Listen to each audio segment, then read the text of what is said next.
Chers amis, je me nomme Nyamende Saint-Hugo, étudiant en IA, en Big Data, ici à Groupe Seco. Nous sommes là pour vous présenter notre projet qui parle de l'innovation dans le domaine du commerce, dans le domaine des transports. Notre projet ici a pour but d'innover dans le domaine des transports, dans le sens où le projet va nous permettre de gérer les entreprises qui n'ont pas en réalité des logiciels de gestion de leurs différents automobiles ainsi que de leurs différents chauffeurs. Et donc ici, je vais d'abord me présenter les membres du groupe. Nous avons à ma gauche Monsieur Amani, qui est chargé de la trésorerie. Nous avons au milieu Monsieur Zessou, Yvonne, qui est chargé de faire la maquette du produit. Et ici, à côté de moi, j'ai Mademoiselle Koulibaly Myriam, qui est chargée de faire la promotion du produit. Et ainsi donc, notre projet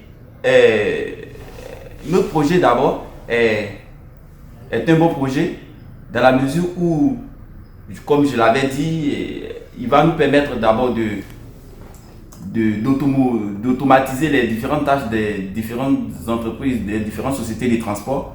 Et donc, je vais pas tarder à rentrer dans le vif du sujet et démontrer par A plus B ce que va faire notre produit.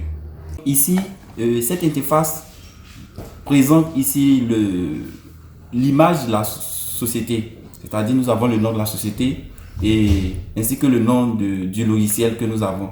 Et c'est un peu ce que fait cette interface. Et le second, nous avons ici la base de données des véhicules. C'est-à-dire le premier onglet montre la gestion des véhicules, le deuxième la gestion des dépenses et le troisième la gestion des recettes. Et c'est comme ça que c'est structuré. Et ici, nous avons la gestion des véhicules. Ici, cette interface va nous permettre d'enregistrer tous les véhicules dont nous achetons. L'immatriculation, la marque, la châssis, c'est-à-dire tout, même la date d'achat, le type de véhicule, pour pouvoir l'enregistrer, pour savoir quel véhicule que nous avons acheté. Et cette interface va nous permettre d'enregistrer les chauffeurs. C'est-à-dire, nous allons créer un chauffeur. Si nous avons, par exemple, recruter un nouveau chauffeur, nous allons l'enregistrer dans notre base de données de telle sorte que nous puissions avoir toutes les informations de ce chauffeur-là.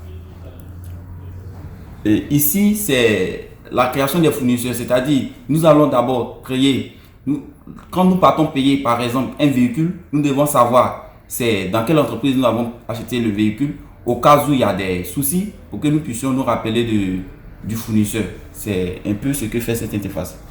Et ici, nous avons la création des catégories des pièces au fait des échanges. C'est-à-dire si nous avons eu une panne par exemple, c'est quelle pièce que nous allons prendre pour échanger cette panne ou bien pour dépanner le véhicule qui est tombé en panne. Et cette interface aussi, c'est les mêmes choses, mais ici, c'est comme si nous avons eu peut-être un accident où nous sommes allés payer des pièces de rechange pour pouvoir l'enregistrer. Et ici, c'est l'achat des pièces pour savoir c'est quelle pièce nous avons acheté. Et ainsi de suite, c'est la même chose ici. Ici aussi, c'est l'achat aussi des pièces, des commandes dont nous faisons. Et donc, ici, au niveau de cette interface, nous avons la gestion des recettes. C'est-à-dire, nous devons savoir combien nous avons gagné et combien nous avons gagné au cours de peut-être cette journée, par exemple. Les enregistrer. Et ainsi de suite, créer les tarifs. Et ici, nous avons ici les différentes graphes qui nous montrent les différentes statistiques des dépenses des camions dont nous avons effectué au cours d'une année ou bien au cours d'un mois. Et c'est ce graphe-là qui nous permet de voir ça. Ainsi de suite, ça c'est un tableau aussi des dépenses des camions. Ainsi prend fin donc notre présentation. Et nous sommes ici le groupe Innovation pour le projet informatique. Je vous remercie.